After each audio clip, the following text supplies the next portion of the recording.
भारत सरकार द्वारा 3 नए कृषि कानून को मंजूरी देने के बाद लगातार इस कृषि कानून का विरोध हो रहा है।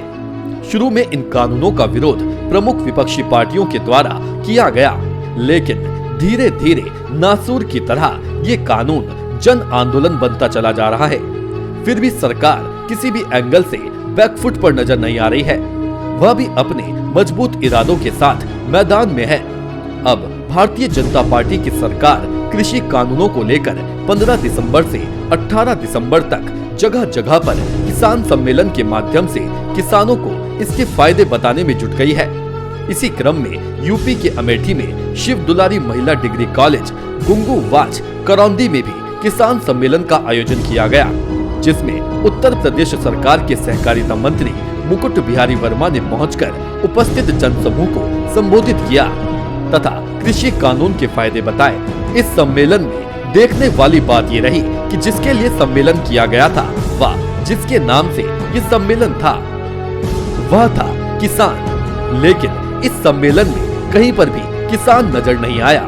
जूझ रहा है, किसान तो गेहूं में पानी लगा रहा है। वहाँ जो आंदोलन है वह कर रहे हैं विपक्षी दल और साथ ही साथ कुछ किसान नेता, जिन्होंने मान लिया है कि हम यदि किसान आंदोलन नहीं करेंगे तो हम जिंदा नहीं रहेंगे। लेकिन सामान्य रूप से यदि किसान बिल की चर्चा की जाए तो किसान बिल तो हर तरह से किसानों के हित में है।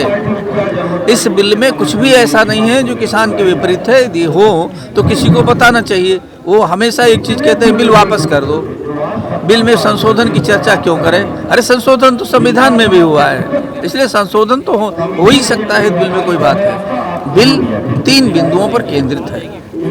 एक, हम ये कहते हैं कि एक मंडी नहीं, इसके बजाय जो एक देश और एक दुकान करके कर दिया, हमारा व्यापार होगा। माने पूरे देश में अब हमको अलग अलग मंडियों में टैक्स नहीं देना है। नेशन वन के लिए अमेठी से अशोक श्रीवास्तव की रिपोर्ट। सीएम त्रिवेंद्र सिंह रावत ने बुधवार को विजय दिवस के अवसर पर गांधी पार्क देहरादून में शहीद स्मारक पर पुष्प चक्र अर्पित कर शहीद जवानों को श्रद्धांजलि दी। मुख्यमंत्री ने कहा कि भारत की महान सेना ने पाकिस्तान के 93,000 सैनिकों को आत्मसमर्पण करने को मजबूर कर दिया था। भारत की सुरक्षा और विश्व के इतिहास में ये एक महत्वपूर्ण दिन है। ये हमारे सैनिकों का वीरता का परिणाम है। हमारे जवानों के अद्भुत पराक्रम से इस युद्ध में एक बड़ी विजय भारत को प्राप्त हुई थी। इस युद्ध में देश के शहीद हुए सैनिकों को श्रद्धा सुमन अर्पित करते हैं। Bureau report, nation one.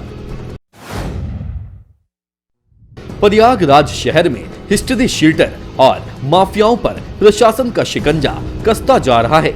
इसी सिलसिले में माफिया अतीक अहमद के करीबी और हिस्ट्री शीटर तकी अहमद के करेली इलाके में स्थित करोड़ों के गेस्ट हाउस को प्रयागराज विकास प्राधिकरण की टीम ने ध्वस्त कर दिया। प्रयागराज विकास प्राधिकरण के मुताबिक तकी अहमद का ये गेस्ट हाउस 5,000 वर्ग गज के एरिया में बना हुआ था और उसने बिना नक्शा पास किए ही इसका निर्माण कराया था, जिसके तहत प्रशासन की तरफ से इसके ध्वस्तकरण की कार्रवाई की गई है। प्रयागराज विकास प्राधिकरण के मुताबिक अतीक अहमद का ये गेस्ट हाउस 5,000 वर्ग गज के एरिया में बना हुआ था और उसने बिना नक्शा पास किए ही इसका निर्माण कराया था, जिसके तहत प्रशासन की तरफ से इसके ध्वस्तीकरण की कार्रवाई की गई है। Bureau report, nation one. केंद्रीय शिक्षा मंत्री रमेश पोखरियाल निशंक 1 दिवसीय हरिद्वार दौरे पर रहे, जहां किसान बिल पर प्रेस वार्ता के बाद उन्होंने हरिद्वार सीसीआर भवन में जिला प्रशासन और कुंभ मेला प्रशासन के अधिकारियों के साथ बैठक की। मंत्री निशंक ने कुंभ मेला अधिकारी दीपक रावत से कुंभ कार्यों की जानकारी ली। इस दौरान सांसद निशंक ने हर की पैड़ी के सौंदर्यीकरण के बजट को रोडी बेलवाला में खर्च करने पर सख्त नाराजगी जताई और कार्यदायी संस्था यूपीडीसीसी के अधिकारियों को फटकार भी लगाई। वहीं निशंक ने हरिद्वार में यूपीसीएल द्वारा डाली गई अंडरग्राउंड विद्युत लाइन के बाद खुदी हुई सड़कों पर भी नाराजगी जाहिर करते हुए हरिद्वार जिलाधिकारी को संबंधित विभागों के अधिकारियों के खिलाफ सख्त कार्रवाई करने के भी निर्देश दिए। इसके साथ ही उन्होंने मोतीचूर के पास अंडरपास का निर्माण न होने पर NHAI के अधिकारियों को कल ही कार्य शुरू करने का निर्देश भी दिया। हालांकि बैठक के बाद सांसद निशंक ने नाराजगी की बात से पल्ला झाड़ लिया की समीक्षा कर रहे हैं और काम हो रहे हैं और मुझे लगता है कि परिस्थितियाँ बदली हुई हैं, लेकिन कुंभ की तैयारियां पूरी हो रही हैं और कुंभ अच्छा होगा। नहीं, कोई नाराजगी नहीं। आपकी पैड़ी पे जो मैं केवल समीक्षा कर रहा हूँ। समीक्षा का मतलब नाराजगी नहीं होती और उनकी जो समस्या परिस्थितियाँ उसको करने। नेशन वन के लिए हरिद्वार से वंदना गुप्ता की रिपोर्ट। केंद्रीय शिक्षा मंत्री रमेश पोखरियाल निशंक ने आज कृषि बिल को लेकर हरिद्वार में प्रेस वार्ता की। निशंक ने कहा कि जब से देश में मोदी सरकार सत्ता में आई है तब से ये किसानों की हितैषी रही है। उन्होंने कहा कि इसी क्रम में सरकार 3 कृषि बिल लेकर आई है ताकि किसानों की आर्थिक स्थिति ठीक की जा सके। प्रधानमंत्री नरेंद्र मोदी का एक ही लक्ष्य है कि किसानों की आय दुगनी हो। विपक्ष किसानों में इस बिल को लेकर भ्रम पैदा कर रही है। विपक्ष का आरोप है कि सरकार MSP और मंडी व्यवस्था खत्म करने जा रही है, जबकि बिल में कहीं भी ऐसा प्रावधान नहीं है। 70 वर्षों में पहली बार किसानों के हित में व्यापक तरीके से कदम उठाए गए। जो किसानों के हित में जो ये कानून बनाया गया, वो जो हमारा अन्नदाता है किसान, उसकी आय दुगना करने के लिए बनाया गया कि 2009 से 2013-14 तक कांग्रेस और उसे समर्थित दलों ने किस तरीके से किसानों की दुर्गति की थी, जबकि 2013 और 14 के बाद 2019 तक 1.5 गुना से भी ज़्यादा, इसी में तो 1000 गुना तक लाभ किसान को मिला है मोदी जी के नेतृत्व में। संसद में कांग्रेस ने जिस तरीके से अपने घोषणा पत्र में इन कानूनों के बारे में बोला था, अपने घोषणा पत्र में 2019 का घोषणा पत्र यदि कांग्रेस का आप देखेंगे तो उस कांग्रेस के घोषणा पत्र में यही है जो कानून हमने तैयार किया।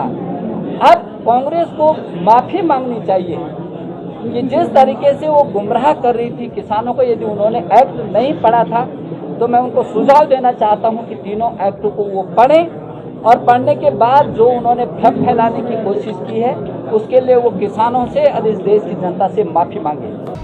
नेशन वन के लिए हरिद्वार से वंदना गुप्ता की रिपोर्ट। छत्तीसगढ़ के जांजगीर चांपा में जमीन कब्जाना आजकल आम हो गया है। आपको बता दें, वार्ड नंबर 26 जगदल्ला क्षेत्र में वार्ड के पार्षद द्वारा रकबा 208 जमीन क्षेत्र को आंगनवाड़ी केंद्र बनाने का प्रस्ताव संबंधित कार्यालय में प्रस्तुत किया गया था। इसके पहले की जनहित में वार्ड नंबर 26 के अधीन आंगनवाड़ी केंद्र का निर्माण हो पाता, कथित व्यक्ति के द्वारा उस बेशकीमती सरकारी जमीन को पहले अवैध कब्जा किया गया और कुछ समय बाद अवैध काबिज जमीन पर आलीशान बिल्डिंग बनाने का मामला सामने आया, जिसकी शिकायत उच्च स्तर पर किए जाने के बाद भी किसी प्रकार की कार्रवाई करना अधिकारियों ने मुनासिब नहीं समझा। और पूर्व में अधिकारियों के द्वारा ध्यान न देकर उसको दबा दिया गया है और अभी निर्माण हो चुका है, तो अभी शासकीय जमीन की कमी है, इसलिए आंगनबाड़ी भवन बन जाए तो जनता, गरीब बस्ती है, आदिवासी बस्ती है, यहाँ अगर आंगनबाड़ी भवन बन जाए तो बहुत राहत मिलेगा बच्चों को। तो जी, क्या आपको लग रहा है कि जो आप शिकायत की उसमें कार्रवाई की जा सकती है?